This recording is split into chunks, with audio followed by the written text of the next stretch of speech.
திமுக சமாதி ஆயிடுச்சு, இனி எழும்ப முடியாது. நீங்க விஜய் ஏறிய மிதிக்க அவர் மேல எழுப்பிட்டு இருப்பாரு. விஜய்க்கு இந்த பாதுகாப்பு ரொம்ப கம்மி. செருப்பை தூக்கி எறிதான், ஒரு நாட்டு வெடிகுண்டை தூக்கி எறிந்தா அவர் செத்து போயிருவாரு. முதலமைச்சர், எதிர்கட்சி தலைவர் இவர்களை விட விஜய்க்கு மாஸ்க் கூட இருக்கு. கிளம்புறதே 9-10 மணிக்கு தான் அங்கிருந்து சென்னையில இருந்தே கிளம்புறாரு. முன்னாள் முதல்வர் ஜெயலலிதா இருந்தாங்கல்ல, திருநெல்வேலியில சாயங்காலம் 6 மணிக்கு கூட்டம். எத்தனை மணிக்கு பேக் பண்ணாங்க? மயங்கி விழுந்து செத்த சரித்திரம்லாம் இருக்கு. பாதிக்கப்பட்ட குடும்பமோ அந்த ஊர்ல உள்ளவங்க யாரும் குறை சொல்லல. அதாவது விஜய் போக முடியாது, நல்லா புரிஞ்சுக்கிடுங்க. புஷி ஆனந்த் என்ன பண்ண, ஆதவர்ஜனா என்ன பண்ண, சிடி நிர்மல்குமார் என்ன பண்ண, அவரு போயிருக்கலாம். எல்லாரும் போயிருக்கலாம். ஒரேடியா தமிழ்நாட்டோட தலைமுறை ஆகிட்டாங்களே. காவல்துறை தான் பொறுப்பு, அதுக்கு அடுத்தது முதலமைச்சர் ஸ்டாலின் தான் பொறுப்பு. இது விஜயகாந்த் அந்த இடத்துல இருந்திருந்தா வேட்டியை மடிச்சுக்கிட்டு போயிருப்பாருங்கன்னு சொல்லி எல்லாரும் சொல்றாங்க. திமுக மௌத்தா பேசுறீங்கன்னா நீங்க பேசிக்கிட்டே இருங்க. மக்கள் யாரும் விஜயை குறை சொல்லவில்லை. விஜய் மீது வன்மத்தை கக்குறீங்க. பிஜேபி கைக்கூலி மாதிரி நீங்க திமுக கைக்கூலி. எந்த ஊர்லயும் அப்படி நடக்கல, இந்த கரூருக்குள்ள தான் நடக்குது. தமாக கொடிய தலையில கட்டிட்டு கூட திமுக வந்திருக்கலாம். இப்ப திமுக தான் ப்ராப்ளம் பண்ணாங்கிறத எப்படி திமுக கட்சிக்காரங்களே செய்ய முடியும்? அவருடைய கண்ட்ரோல்ல காவல்துறை இருக்கு. எடப்பாடி சட்டமன்றத்தில் ஏதாவது எமோஷன்ல பேசினா உடனாடு என்னாச்சு மிரட்டுறாங்க, அவ்வளவுதான். பொதுக்கு மாற்று விஜய் தாங்கிறீங்க, வேற யார் இருக்கா?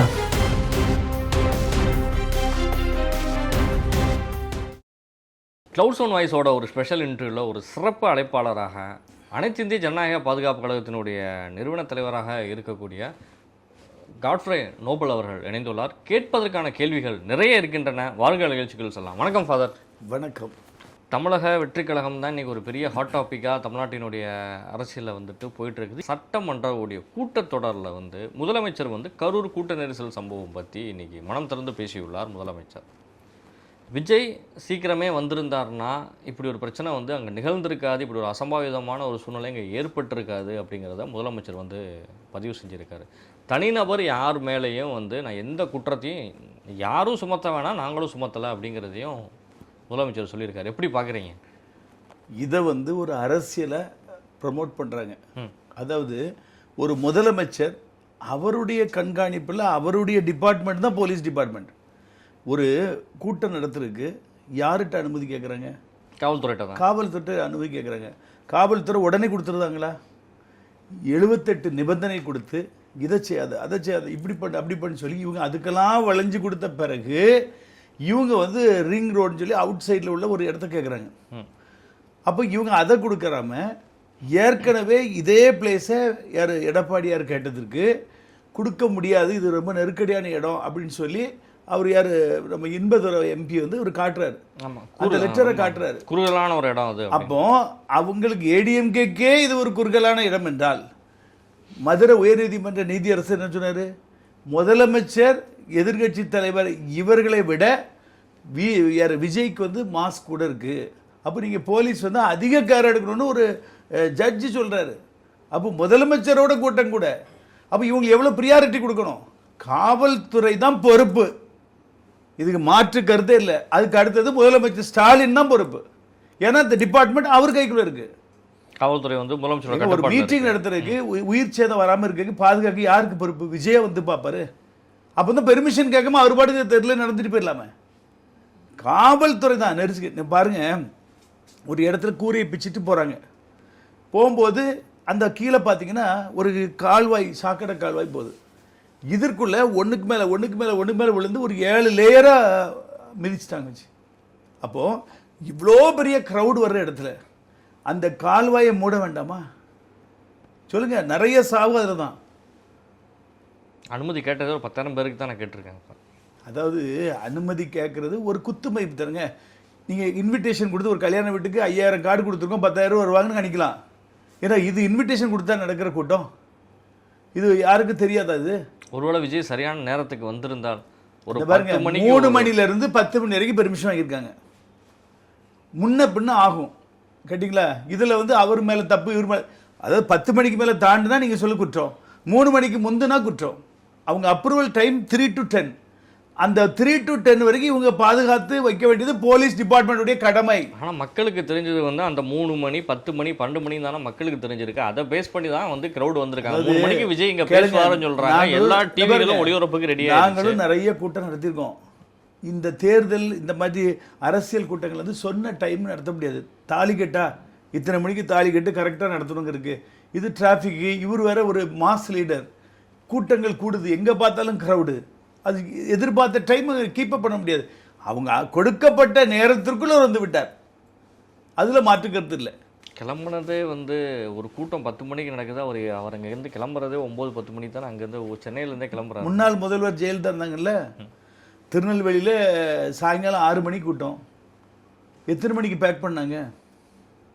மத்தியானம் 12 மணி 1 மணிக்கெலாம் பேக் பண்ணியாச்சு. சாப்பாடு கிடையாது, தண்ணி கிடையாது, மயங்கி விழுந்து செத்த சரித்திரம்லாம் இருக்கு. அதனால் நீங்கள் இதெல்லாம் புதுசாக சொல்லாதீங்க, இதெல்லாம் ஏற்கனவே சகஜம்தான். கேட்டிங்களா? ஒவ்வொருத்தருக்கும் ஒவ்வொரு கட்டங்கள் இருக்கும். அவருக்கு தனிப்பட்ட கதையில் ஏதாவது ஒரு கிளம்ப முந்தி சின்ன ப்ராப்ளங்கள் இருந்திருக்கலாம், பர்சனலாக ஏதாவது இப்போ லேட் ஆகலாம், ஏதாவது ஒரு காரணம் இருக்கும். அதெல்லாம் நீங்கள் சுட்டி காட்ட, உங்களுக்கு கொடுக்கப்பட்ட டைம் என்னது 3 to 10, அதுக்குள்ளே அவர் வந்துட்டார். எப்படி வந்தால் என்னங்க? காவல்துறை வேலை என்னது? காவல்துறை பாதுகாப்பு நல்லா தானே கொடுத்து என்னத்தை கொடுத்துருந்தாங்க? லத்தி சார்ஜ் பண்ணுறாங்க. விஜயுடைய வாகனம் வருது, நான் சொல்றேன், வாகனத்துக்கு விளக்குறாங்க, அதுக்கு லத்தி சார்ஜ் தாங்க போடுவாங்க. ஸ்டாலின் முதலமைச்சர் போகும்போது லத்தி சார்ஜ் பண்ண சொல்லுங்க. எங்க லத்தி சார்ஜ் பண்ணாங்க? பார்க்கலையா? வீடியோ பார்க்கலையா? அந்த அளவுக்கு அந்த கூட்டத்தை நார்மலான ஒரு சின்ன தடியடி தான் வச்சு நீங்க அடிக்கும் போது நான் பாருங்க, தடியடி இந்த பாருங்க, விஜயுடைய வாகனம் விளக்கு அடியடி பண்ணுனா என்ன ஆகும்? அவன் இந்த முன் லேயர்ல இருக்கிறவன் பின்னாடி போவான், கூரையை பிச்சுக்கிட்டு மேல நிக்கிறாங்க, கரண்ட் கம்பிக்கு மேல நிக்கிறாங்க, எல்லா இடத்துலயும் மூச்சு முட்டி போறாங்க, மூச்சு முட்டி போறாங்க, மூச்சு திணறல பலம் உள்ளவன் கூரைக்கு பிச்சு போயிட்டான். மயங்கி விழுகிறப்ப ஏன் விஜய் பேசிட்டே இருக்காரு? எங்க பேசினாரு? அவர் தான் தண்ணி கொடுத்தாரு. தண்ணி கொடுத்துட்டு விஜய் அங்க பேசினார்ல, அதாவது வந்து மைக்ல வந்து பேசிட்டு தானே இருந்தார். விஜய்க்கு தெரியுது பின்னாடி ஏதோ நடந்துட்டு இருக்குதுங்கிறது. விஜய் செத்து விழுதான்னு பார்த்துட்டு பேசிட்டு இருக்காரு. விஜய் எத்தனை இடத்துல கண்டிச்சிருக்காரு தொண்டர்களை, இது மாதிரி வந்து நடந்துக்கிறாதீங்க வராதீங்கன்னு எத்தனை இடத்துல கண்டிச்சிருக்காரு. அதாவது எல்லா இடத்தும் சொல்லி தான் செய்யறாரு. இன்னைக்கு அவங்க ரசிகர்கள் தொண்டரா மாறுறாங்க. இன்னும் கொஞ்சம் இப்போ இந்த பாடம் நடந்துட்டு இனி வந்து தொண்டர்கள் ஒரு கேர் எடுக்க ஆரம்பிச்சிருவாங்க. இவங்க மக்களோட உயிரை வச்சு தான் வந்துட்டு தெரிஞ்சுக்கணுமா? இவங்க பாடம் கற்றுக்கிறதுக்கு மக்களுடைய உயிர் தான் முக்கியம். இது எனக்கு திரும்ப திரும்ப யார் இவரா சிஎம் தமிழ்நாட்டை ஆள்றது? விஜயா? அந்த கூட்டத்துக்கு தலைவர் விஜய் தான். ஏங்க கூட்டம் நடத்துறது நாங்க, காவல்துறை தான் அதுக்கு ப்ரிகாஷன் பண்ணணும். கட்சியினுடைய தொண்டர்கள், ஏன்னா இப்போ நீங்கள் சொல்கிற மாதிரி ஜெயலலிதாவுடைய கட்சி இருக்குது, கலைஞருடைய கட்சி இருந்தாலும் தொண்டர் படைன்னு ஒருத்தவங்க இருந்தாங்க, அழகாக அதை வந்து ஹேண்டில் பண்ணாங்க. காவல்துறையை மீறி சரி ஒரு 40,000 பேருக்கு 40,000 போலீஸாக கொடுக்க முடியும். இல்ல அது நம்ம கேட்கல, அரசு தரப்புல சொல்றாங்க 40,000 பேருக்கு 40,000 போலீஸா தர முடியும். அந்த வீடியோல பாருங்க எவ்வளவு போலீஸ் தருது, அவ்வளோ கிரவுடுக்கு. நீங்க வீடியோல பாருங்க, ஒரு 1000 போலீஸ் இருந்திருக்காங்க. ஓஹோ, நீங்களும் நல்ல அருமையா ஜோடிக்கீங்க. இல்ல இல்ல ஒரு 500,000 போலீஸ் இருந்தாங்க. அவர் ஏடிஜிபி சொல்றாரு 20 பேருக்கு ஒருத்தர். எங்க இருந்தாங்க 20 பேருக்கு ஒருத்தர்? நீ வீடியோ பாருங்க, கிரவுட பாருங்க, எங்க போய் உட்கார்ந்து இருந்துச்சு, அவங்க அவங்களுடைய யார்டுல போய் உட்கார்ந்துருந்தா நமக்கு என்ன பிரயோஜனம்? இல்லப்பா நீங்க போலீஸே இல்லைன்னு சொல்றீங்க, தடியடி வேற நடத்தினாங்கிறீங்க, அவ்வளவு கிரௌடு விளக்குனாங்க. 20 பேருக்கு அந்த கூட்டத்துக்குள்ளேயே போலீஸ். அவர் சொல்றது ஏடிஜிபி லாண்டட் என்ன சொன்னாரு? 20 பேருக்கு ஒரு போலீஸ் நடத்தக்கூடிய இடத்துக்குள்ளேயே அவ்வளவு போலீஸ் நிக்கிறாங்க. ஏடிஜிபி லாண்டட் என்ன சொன்னாரு? 20 பேருக்கு ஒரு போலீஸ் கொடுத்துருக்காங்க. 20 பேருக்கு ஒரு போலீஸ் இருந்தாங்களா? அங்க எத்தனை ஆயிரம் பேரு? அப்ப அவ்வளவு போலீஸா இருந்தாங்க. என்னங்க பேசுறீங்க? முதல்ல அவர் விஜய் வண்டிக்கு வழி விடும்போது அடித்ததே தவறு. முதலமைச்சர் கான்வாய் போகும்போது முதலமைச்சர் போகும்போது இப்படி அடிக்காங்களா? சொல்லுங்க. அடிச்சா வரட்டுறாங்க. இப்போ ஜெயலலிதாம்மா போயஸ் கார்டு வந்து ஒவ்வொரு நாளும் இங்கே வருவாங்க கோட்டைக்கு, வரும்போது 2 பக்கமும் அவரை ரிசீவ் பண்ண இருப்பாங்க. இப்படி அடிச்சா வரட்டுனாங்க? நடுவில் யாரும் நடமாடவே முடியாது. அடிச்சு வரட்டாங்களா? ஜெயலலிதாம்மா வரும்பொழுது நடுவில் யாரும் நடமாடவே முடியாது. அதே மாதிரி வச்சுக்கிடுங்க. அது வர்றதுக்கு முன்னாடியே வந்து யாருமே வர முன்னாடி வேண்டாங்க, 2 பக்கம் கிரௌட் வைங்க. நீங்க போலீஸ் டிபார்ட்மெண்ட் அதை செய்யுங்க. அவர் இப்ப நான் என்ன சொல்றேன்னா, விஜய்க்கு வந்து இந்த பாதுகாப்பு ரொம்ப கம்மி. செருப்பை தூக்கி எறிறான், ஒரு நாட்டு வெடிகுண்டை தூக்கி எறிஞ்சா அவர் செத்து போயிருவாரு. அன்னைக்கும் காவல்துறைக்கு இப்படித்தான் சொல்லுவீங்க நீங்க? நான் சொல்றது விஜய் சொல்றதெல்லாம் இன்னும் டிஸ்டன்ஸ் கீப் அப் பண்ணணும். கல்லறி தூரத்துல அவர் வரணும். ஒரு கல்லை வச்சு எறிஞ்சா எவ்வளவு தூரம் வரமோ அந்த தூரம் மெயின்டைன் பண்ணி தான் ஆகணும். சரி, இப்பேற்பட்ட ஒரு கூட்டத்திற்குள் விஜய் இவ்வளோ அசம்பாவிதங்கள் பிரச்சனைகளுக்கு நடுவுலையும் விஜய் மக்களோட மக்களாக வந்தார். அவர் விஜய் போகிற இடத்துல வாகனத்துக்குள்ளே 2 பேரும் போய் பைக்குள்ளெல்லாம் விழுந்து போயிட்டு இருக்கான். அதே மாரி அந்த வாகனம் போய்கிட்டு தான் இருக்குது. ஏதோ ஒன்று விஜய் வந்து ஒரு டிராவல் வந்து நடந்துட்டு தான் இருக்குது. இங்க பாருங்க, நாங்க அந்த வீடியோ பார்த்தோம். வீடியோ எல்லாருமே பார்க்குற ஒரு வீடியோல இருந்து ஏற்றி இறங்கிட்டாரா அந்த வண்டி? பைக்கில் ஏற்றி இறங்கிட்டா, காலில் ஏறி இறங்கிட்டா? சொல்லுங்க. இவன் ஸ்கேட்டிங் மாதிரி பண்ணிட்டு இருக்கான். 2 பேரும் தட்டி, ஒரு வண்டி தட்டி பக்கத்தில் விடுறான். டிரைவர் எட்டி பார்க்குறான், அங்கே ஒன்றும் ஆகலை. மூவ் பண்ணி போறாங்க. அப்போ தொண்டர்கள் என்ன விதமான தொண்டர்களாக இருக்கிறாங்க? அவ்வளவு தூரம் அவர் மேல ஆர்வம். அந்த ஆர்வம் கொஞ்சம் கொஞ்சமா டயருக்குள்ள கொண்டு போய் வண்டியை ஒரு அளவுக்கு ஆர்வத்தில். எங்க 2 பைக்கு ஸ்கிட் தட்டி தான் உள்ள வருது. வேனுக்கு கொண்டு விடுவான். நீங்க கூரை மேல ஏறி நிக்கிறதும் கரண்ட் கம்பியை பிடிச்சி கூரை மேல ஏறி நிக்கலங்க. உயிர் தப்புறக்கு பலம் உள்ளவன் கூரையில ஏறிட்டான். எல்லாரும் ஏற முடியுமா? மூச்சு முட்டுது. சாக சொல்றீங்களா அவ்வளவு வரையும்? ஆரம்பத்துல ஏறிட்டாங்க. இல்ல ப்ரோகிராம் அப்படி நின்னு தானே பாக்குறாங்க. அதெல்லாம் மேல உயரத்துல எல்லாம் அந்த காலத்துல. இங்க பாருங்க,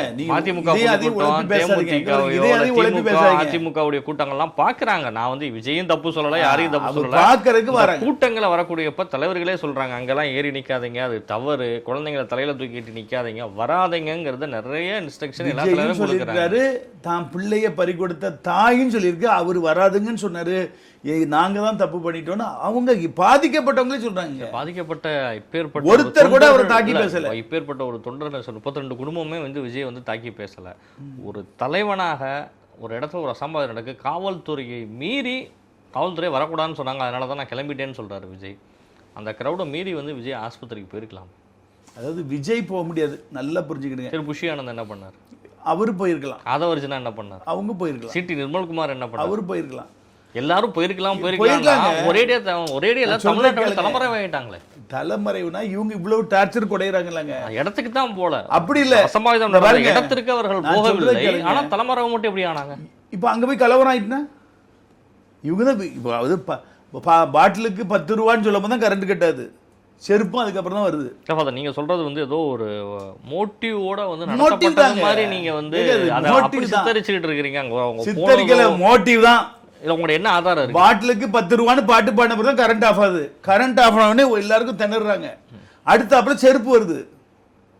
ரசிகரை செருப்பு விடுவான் சொல்லுங்க? எல்லா அரசியல் கட்சி தலைவர்களுடைய கூட்டங்கள்லயும் இது மாதிரி நடக்கிறதெல்லாம், செருப்பு வீசுறது, பாட்டில் வீசுறதெல்லாம் ஏரியா வந்து செந்தில் பாலாஜி ஏரியா கேட்டிங்களா? செந்தில் பாலாஜிக்கு மார்க்கெட் டவுன் ஆகுது. இவர் போய் இறங்கும் போது என்ன செய்யன்னு தெரியாத அளவுக்கு தான் அவங்க பண்றாங்க. இத்தனை ஆம்புலன்ஸ் பிரிகாஷன் எப்படி வச்சாங்க? இல்லை, ஒரு தவறு செய்யணும்னு நினைக்கக்கூடியவர்கள் வந்து அவங்களோட தொகுதியில் அதை அரங்கேற்றம் பண்றாங்க அப்படின்னா அது அந்த கட்சிக்கு பின்னாடி ஆகாதுன்னு அவங்களுக்கு தெரியாம இருக்காங்க. அதாவது ஒரு எந்த கட்சியாக இருந்தாலும் இப்போ நீங்க யாரை பாயிண்ட் பண்ணி பாருங்க, இந்த கட்சி டேமேஜ் இவருக்கு பண்ணணும்னு பண்ணுவாங்க. அது எதிர்வினை ஆயிடுச்சு. இன்னைக்கு திமுகவுக்கு டோட்டல் டேமேஜ். ஆம்புலன்ஸ் நிக்குதுங்கறீங்க, எல்லாமே நிக்குதுங்கறீங்க. பிரிகாஷன் நடவடிக்கை எடுக்க ஆம்புலன்ஸ் வட்டம் போட்டு சுத்தி வந்துகிட்டே இருக்குங்கறான். அங்க உலகம் பேசுறான்ல, இந்த இடத்துல ஆரம்பிக்க முந்தையே சுத்திக்கிட்டே இருக்குங்கறான். எதுக்கு சுத்திச்சு? கூட்டத்துல வேணா மயங்கி விழுந்தாங்கன்னா அப்ப எல்லா கூட்டத்துக்கும் சுத்தி இருக்கணும்ல. இதுக்கு முன்னாடி உள்ள கூட்டத்திலேயே ஆம்புலன்ஸ் நிறுத்தி வைக்கப்பட்டிருந்திருக்கு. நாகப்பட்டினத்துல நடந்த கூட்டத்திலேயோ அதுக்கு முன்னாடி திருவாரூர் நடந்த கூட்டத்திலேயோ நிறுத்தி வைக்கப்பட்டது.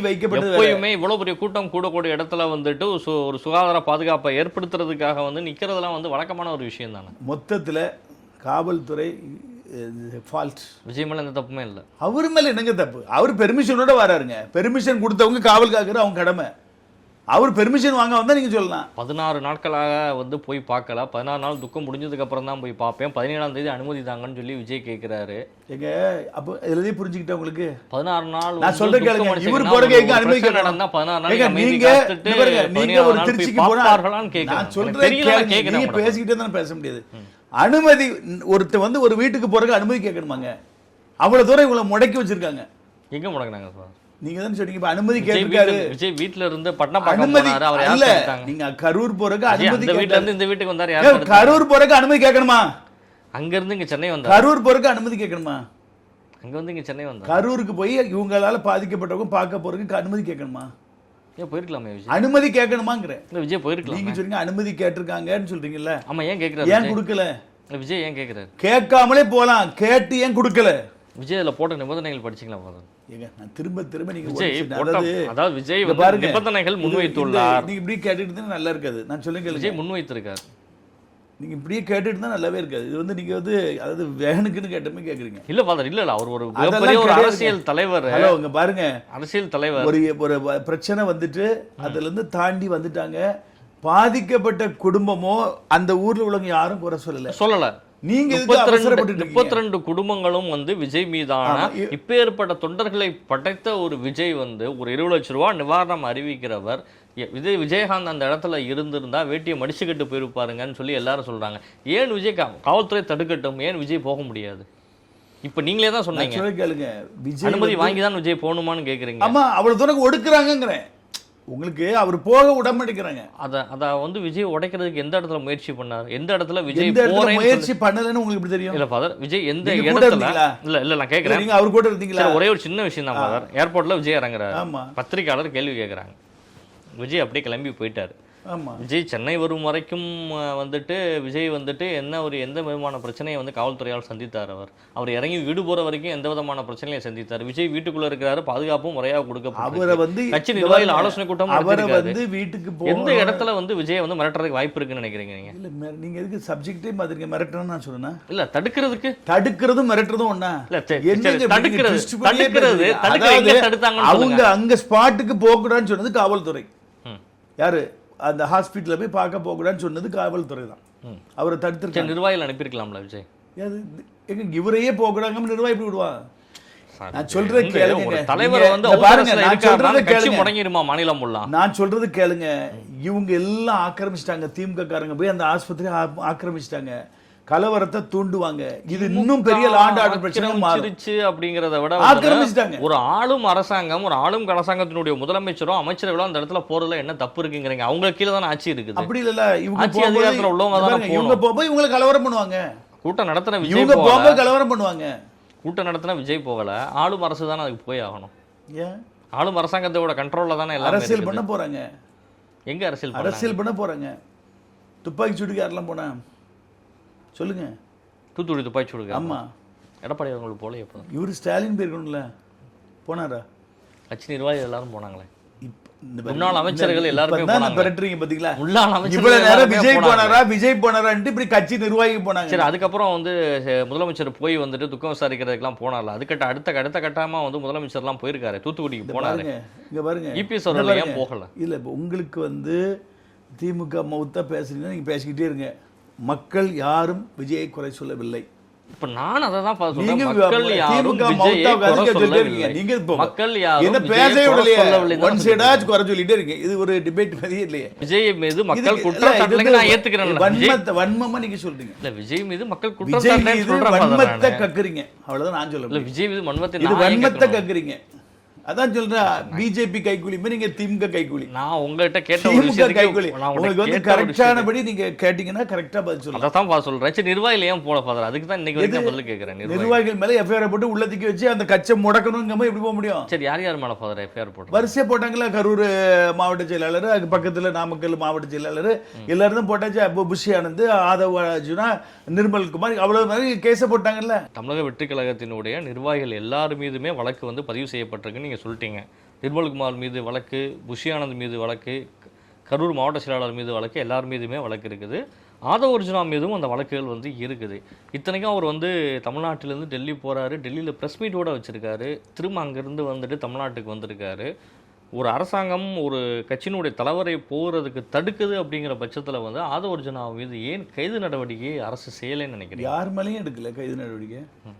யார் மேலே எடுத்தாங்க? எடுக்கல. ஆமாம், ஏன் எடுக்கல? அதான் நான் கேட்குறேன். அவர் தான் இவர் விஜயே என்ன அரெஸ்ட் பண்ணுங்க, நான் இங்கே தான் இருக்கிறேன், ஆஃபீஸ் போகிறேன், வீட்டுக்கு போகிறேன், என்ன அரெஸ்ட் பண்ண என் கீழே உள்ளவங்கள தொடாதீங்கன்னு தான் அவர் சொல்கிறாரு. ஏன் அவரை அரெஸ்ட் பண்ணல சொல்லுங்க? இல்லை, அவனை அரெஸ்ட் பண்ணலை, யாரையுமே அரெஸ்ட் பண்ணல. இவங்க ஏன் போனாங்க?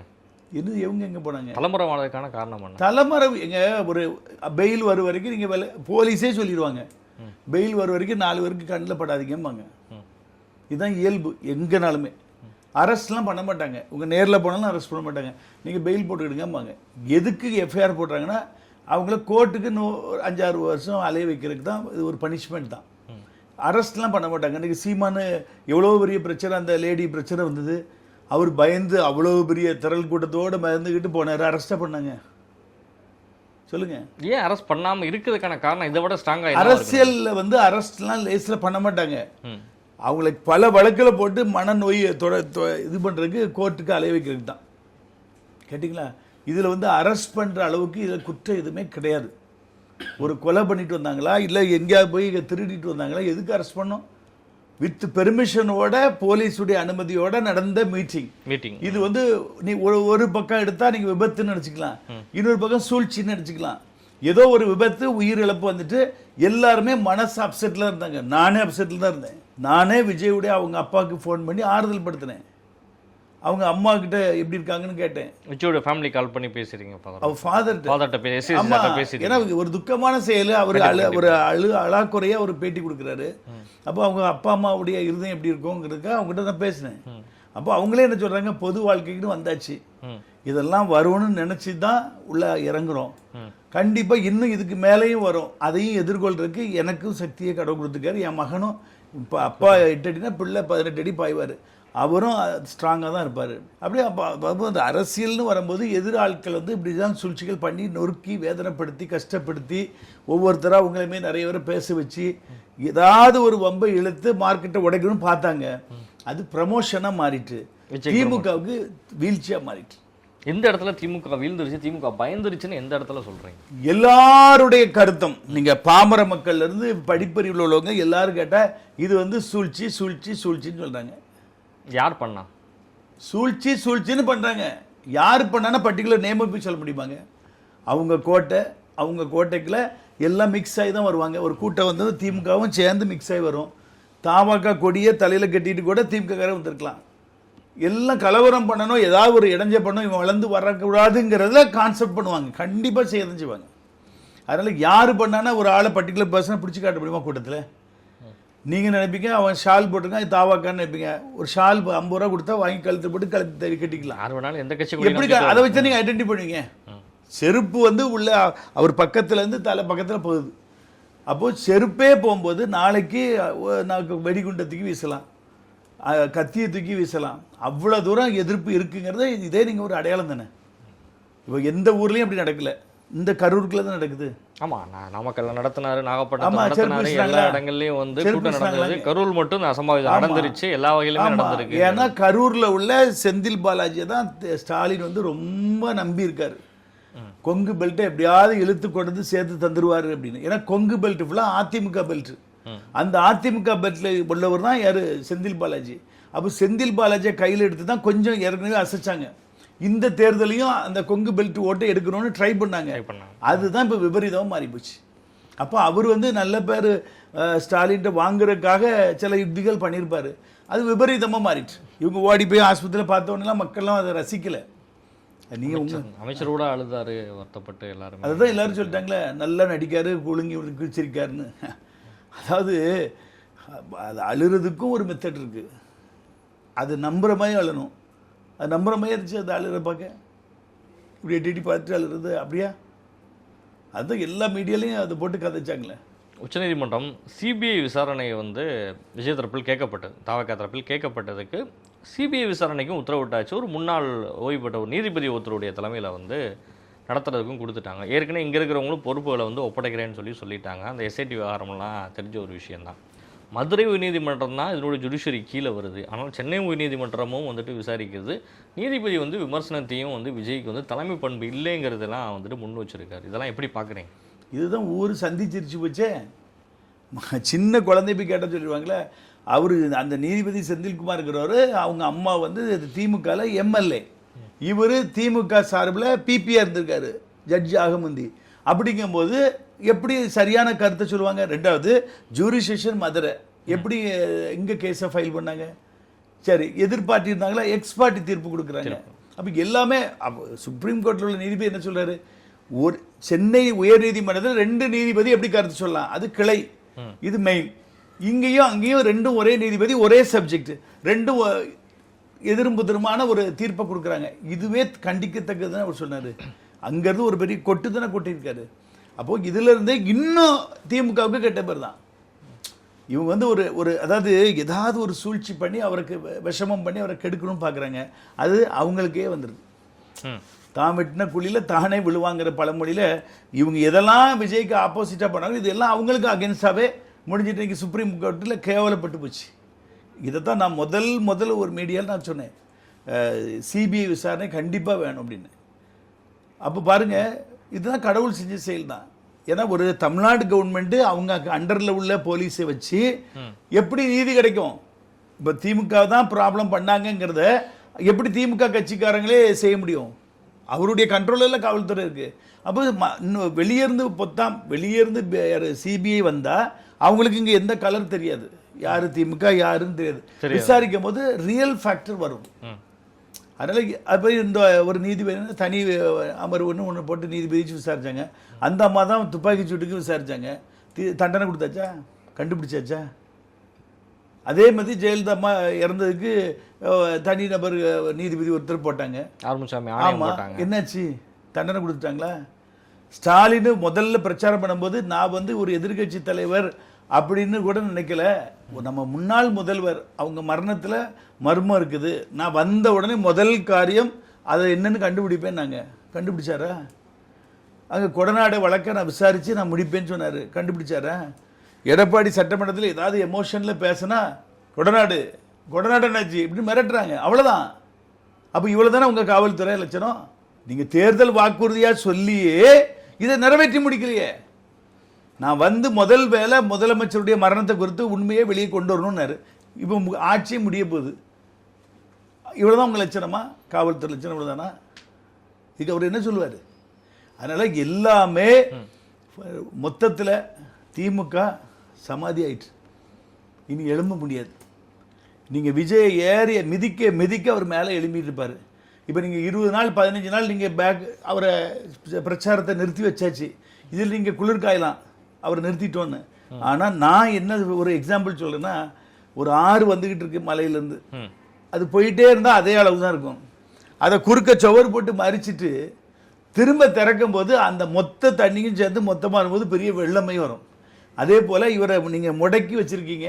அவரை செயல்பட விடாமல், அங்கேயும் போக விடாமல் இங்கேயும் போக விடாமல், அந்த இறந்த குடும்பத்துக்கு போய் ஆறுதல் சொல்ல விடாமல், அந்த 20 லட்சத்தை கொடுக்க தடுத்துக்கிட்டு இவ்வளோ இடைஞ்சல் பண்ணுறாங்கல்ல, இது வந்து பெரிய ஒரு ப்ளஸ் பாயிண்ட்னா டபுள் ப்ளஸ் இல்லை ட்ரிபிள் ப்ளஸ் ஆகும் விஜய்க்கு.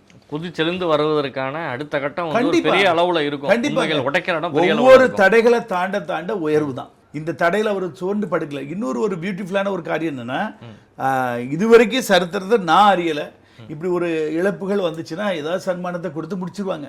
ஆனால் இவங்க என்ன சொல்கிறாங்க, அந்த குடும்பத்தில் கடைசி வரைக்கும் அந்த இழந்த நபருடைய இடத்த நான் நிரப்புவேன், அந்த குடும்பத்துக்குரிய நல்லது கெட்டது எல்லாத்தையும் நான் பங்கு பெறுவேன், செலவுகள் எல்லாத்தையும் நான் பார்த்துக்கிடுவேன்னு சொல்லி எவ்வளோ சொல்கிறாருங்க. இது வரைக்கும் நான் அறியலை. ஒரு சன்மானம் கொடுப்பாங்க, அதோட பிடிச்சி வச்சு அப்புறம் அந்த குடும்பத்துக்கு டச் கிடையாது. இதுதான் அந்த விஜய்க்குடைய ஸ்பெஷாலிட்டி. இதெல்லாம் ஒரு மக்களை வந்து சாதாரணமாக, அதாவது ஹஸ்பண்டை இழந்தாலோ பிள்ளையை இழந்தாலோ அந்த ஆறுதல் படுத்த முடியாது யாராலையும்.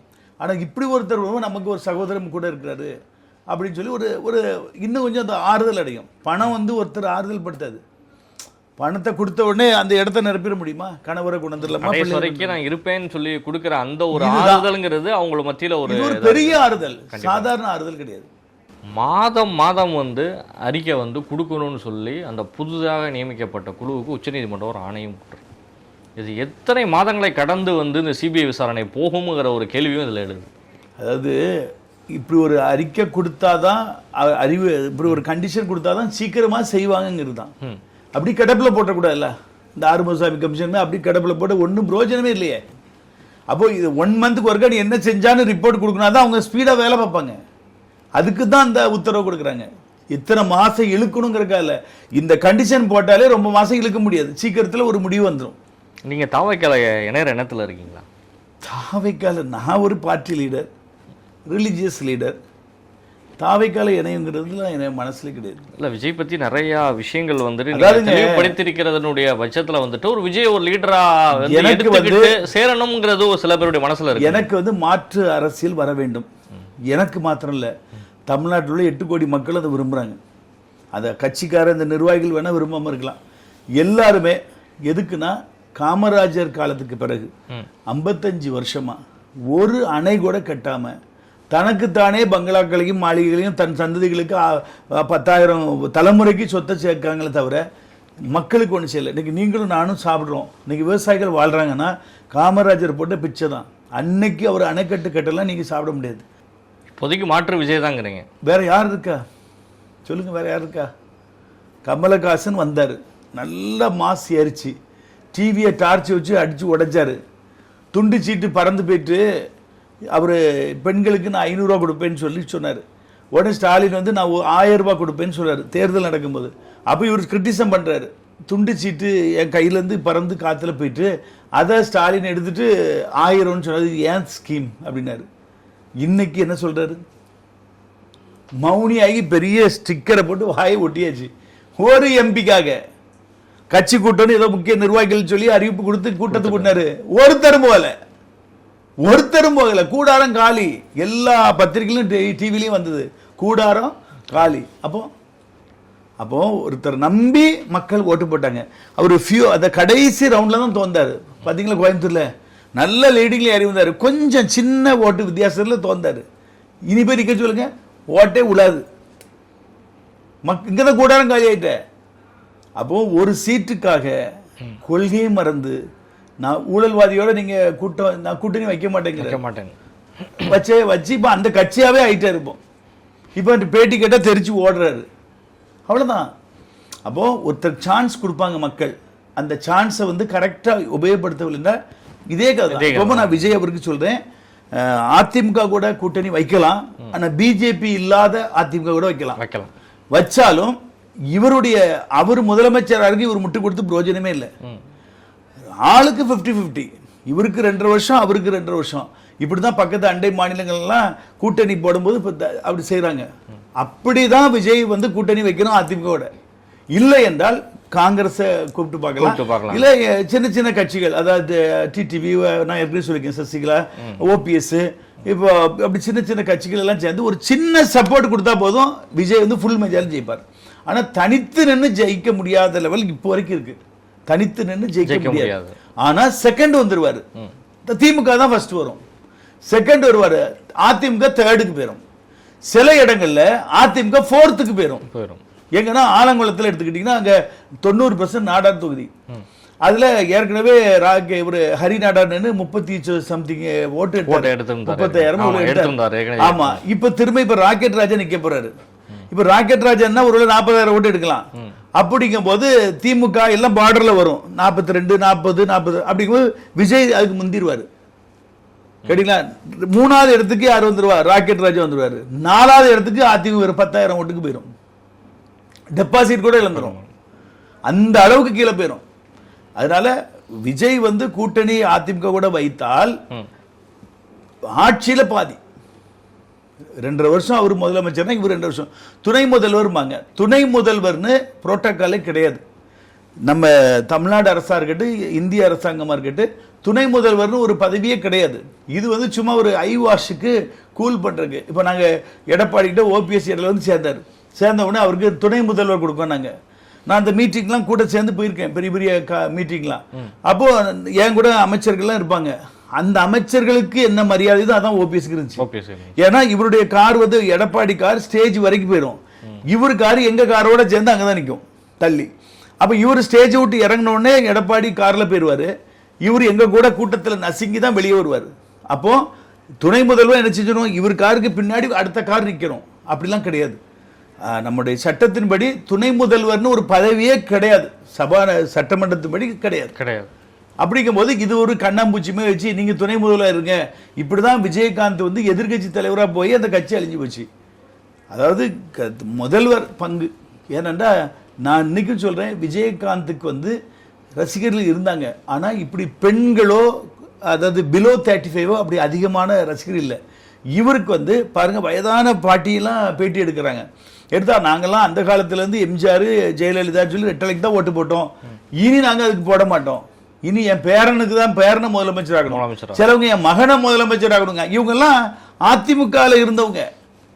அதனால நிறைய பேர் இருக்காங்க திமுக ஓட்டு தான் டைவர்ஷன் ஆகணும். கிடையவே கிடையாது. பிஜேபி என்ன பொறுத்தவரை இந்த தடவை தனித்து நின்னாங்கன்னா எத்தனை % வருது நினைக்கிங்க? 20 வந்துருமா, 18 வந்துருமா? 1.5%, 2% போயிடும். ஏன்னா பிஜேபியில் உள்ள யாரு அந்த ரசிகர்கள், விஜய் ரசிகர்கள் இங்க வந்துட்டாங்க தொண்டரா. இவர் சீமான் கட்சியில் உள்ளது அதுவும் 1.5% போயிடும், அவளும் இங்க வந்துட்டாங்க. அதே போல திமுக, அதே போல அதிமுக எல்லாம் சேர்ந்து தான் விஜய். சீமானுக்கு ஒரு பெரிய பாதிப்பு இருக்குது. சீமானுக்கு டோட்டலா கவுந்து போச்சு, கூடாரம் முடிஞ்சு. என்ன பொறுத்தவரை 1% வருமா 1/2% வருமாங்கிறது தெரியாது. பிராக்டிக்கலா பார்க்கலாம், ரொம்ப கஷ்டம். ஏன்னா இந்த ஃப்ளோட்டிங் ஓட்டு தான் இங்க வருது. ஆமா, அதனால விஜய் வந்து அசைக்க முடியாத ஒரு இடத்துல இருக்கிறாரு. அவருக்கு நான் சொல்லக்கூடிய ஒரு காரியம் என்னன்னா, இந்த நேரத்துல அந்த எல்லாரும் சொல்றாங்களா 2ஆம் கட்ட தலைவர்களே இல்லைங்கிற அளவுக்கு பேசப்படுது. அவங்க தனித்து செயல்படுற அளவுக்கு அவங்களுக்கு பவர் கொடுக்கணும். எல்லாமே கேட்டு கேட்டு தான் செய்யணும்னா இப்படி தான் ஸ்தம்பிச்சிடும். அவங்க ஃப்ரீயாக போய் செயல்பட ஆரம்பிக்கணும். அந்த கட்சி வந்து அனுபவம் ஆகணும். இப்போ தான் பிறந்திருக்கு, 1 வருஷம் ஆயிருக்கு, 1 வயசு பாப்பா தான். அது இன்னும் நிறைய அடிகளையும் கஷ்டங்களையும் கட்டுகளையும் தாண்டும் போது தான் எக்ஸ்பீரியன்ஸ் வரும். எக்ஸ்பீரியன்ஸ் வந்து பாடம் படித்து வராது. இந்த மாதிரி ஒரு தடைகளை தாண்ட எக்ஸ்பீரியன்ஸ் ஆகும். அதே போல் விஜய் சகோதரருக்கு நான் சொல்லக்கூடிய ஒரு காரியம், இந்த 234 தொகுதிக்கும் அவங்க வந்து இப்போமே குயிக்காக மீட்டிங் நடத்தணும். அந்தந்த மாவட்ட செயலை வச்சு ஆலோசனை கூட்டம், அதாவது அந்த கூட்டத்தில் தேர்தலை எப்படி சந்திக்கணும், தேர்தல் பிரச்சாரத்தோட எப்படி வரணும் டிசிப்ளினா, ரெண்டாவது அந்த களப்பணி எப்படி செய்யணும், அந்த பூத் ஏஜென்ட் இருக்காங்களா அவங்க எப்படி செயல்படணும், அதோட சேர்ந்து நீங்க ஏதாவது இப்படி அசம்பாவிதங்கள் தவறுகள் பண்ணுனா விஜய் உடைய வளர்ச்சி தடைப்படும். அவர் வெளியே வர்றதுக்கே இன்னைக்கு அரசாங்கம் விடமாட்டேங்குது. இந்த மாதிரி அவருக்கு மன உளைச்சலை உண்டு பண்ணாதீங்கன்னு சொல்லி அவருடைய ரசிகர்களாகிய தொண்டர்களுக்கு டீச்சிங் கிளாஸ் நடத்தணும். இது வந்து விஜய் போகணும்னு தேவை கிடையாது, அந்தந்த மாவட்ட செயலாளர் கிளாஸ் நடத்தணும். இது வந்து இந்த வீடியோ வாயிலாக நான் அவருக்கு சொல்கிறேன். இப்படிலாம் செய்தால் தான், நேற்று கூட அவர் நிர்மல்குமார்கிட்ட பேசினேன், அவர்கிட்ட இதை சொன்னேன், அவர்கிட்ட சொல்லுங்க 234 தொகுதியிலையும் என்னச்சிங்க கோச்சிங் கிளாஸுமே நடத்துங்க. ஏன்னா இவங்களை வந்து எஜுகேட் பண்ணணும்.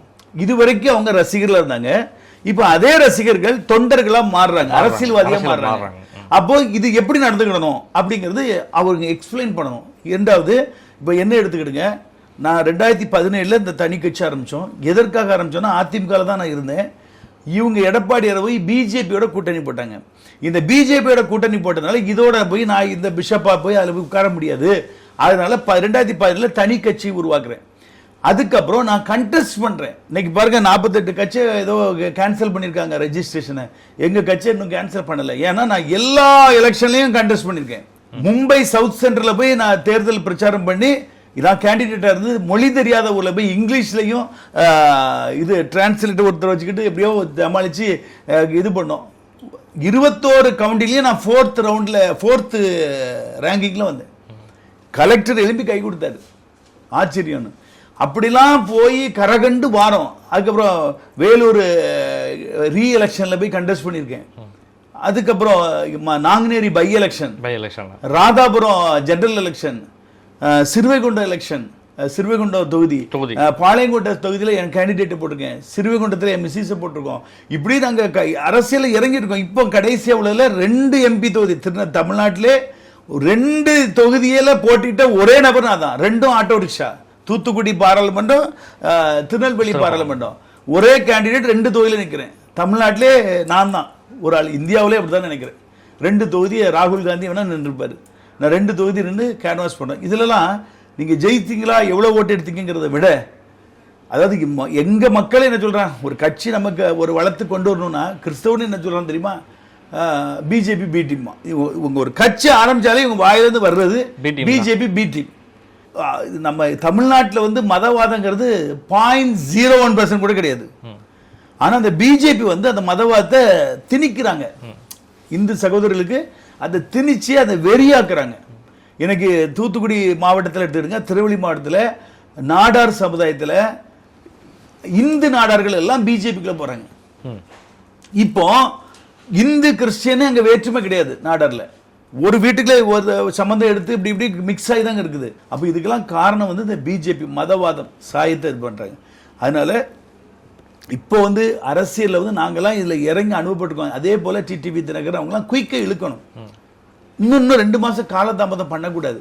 இப்போ இதில் வந்து கட்சி தலைவர்களை போய் சந்திக்கிறதுக்கு யார் விஜய் சகோதரர் வந்து சந்திக்கணும்னா அதுக்கு குறுக்க நிற்கக்கூடாது யாரும். ஹார்ஸ் பவர், ஒரு குதிரை பூட்டப்பட்ட வண்டி, அதுக்கு 2 ஹார்ஸ் பவர்னு வச்சுருங்க. 2 குதிரை மாட்டியாச்சுன்னா 8ஓ 12ஓவா மாறும். அப்போ அநேகர் கை கொடுக்கும் போது தான் ஒரு ஸ்ட்ரென்த் கிடைக்கும். அப்போ பலர் ஸ்ட்ரென்த் கொடுக்கும்போது, இப்போ டிடிவி தினகரன், சசிகலா, ஓபிஎஸ், இப்போ நான் அனைத்து ஜன பாதுகாப்புகளும் இன்னும் அநேக கட்சிகள் வந்து சேர்ந்து அந்த வடத்தை பிடிக்கும் போது சக்சஸ் ஆயிடும். அப்போ இவர் போய் எப்படி ஆகிலும் என்னுடைய விருப்பம்லாம் யார் நம்ம இவரை விஜயை வந்து முதலமைச்சர் ஆக்கி பார்க்கணும். மக்களுக்கு சான்ஸ் கொடுப்போம். ஒரு தடவை அவருக்கு சான்ஸ் கொடுத்தாச்சுன்னா அவர் சக்சஸாக பண்ணினாருன்னா கண்டிப்பாக பண்ணுவாங்க. இல்லாட்டி மக்கள் கீழே இறங்கி போட்டு போயிடுவாங்க. கேட்டிங்களா? அப்போ இது ஒரு எக்ஸ்பீரியன்ஸும் வேணும், எல்லாரும் இணைஞ்சு செயல்படணுங்கிறது ஒத்தையில இருந்து செய்ய முடியாது. இப்போ பாருங்க, நீங்க சொல்றீங்களா புஷியானந்த போய் ஒழிஞ்சிக்கிட்டாரு, ஆதவர்ஜனா ஒழிஞ்சிக்கிட்டாரு, நிர்மகுமார் ஒழிஞ்சிக்கிட்டாருன்னு சொல்றீங்களா? இந்த மாதிரி சொல்றதுக்கு வராது. நெஞ்ச நிமிர்த்து நடப்பாங்க. அரசியல்னு பொது வாழ்க்கைக்குன்னு வந்தாச்சு, லாப நஷ்டத்தை பார்க்கவே கூடாது. நான் மனைவி பிள்ளைகள் குடும்பம்னு சொல்லி அதை பார்த்தாலே இந்த களத்தில் இது வந்து போர்க்களம். இந்த போர்க்களத்தில் நெஞ்ச நிமிர்த்து நடக்கணும், பின்வாங்கி ஓடக்கூடாது. இந்த இன்சிடென்ட்லாம் நிறைய பாடத்தை படித்து கொடுத்துருக்கோம். இந்த மிரட்டல் உருட்டல், அவங்க எஃப்ஐஆர் போடுறது வைக்கிறது, இது எல்லாமே அவங்களுக்கு ஒரு லெசன் தான், ஒரு படிக்கட்டு. நிச்சயமா ஒரு மாற்றத்தை கொண்டு வரும். நிச்சயமா ஃபாதர், உங்களுடைய நேரங்களை ஒதுக்கி கிளவுட் 7 வாய்ஸினுடைய எடிஷனுடைய பல்வேறு கேள்விகளுக்கு பதில் தந்தமைக்கு நன்றி ஃபாதர். நன்றி.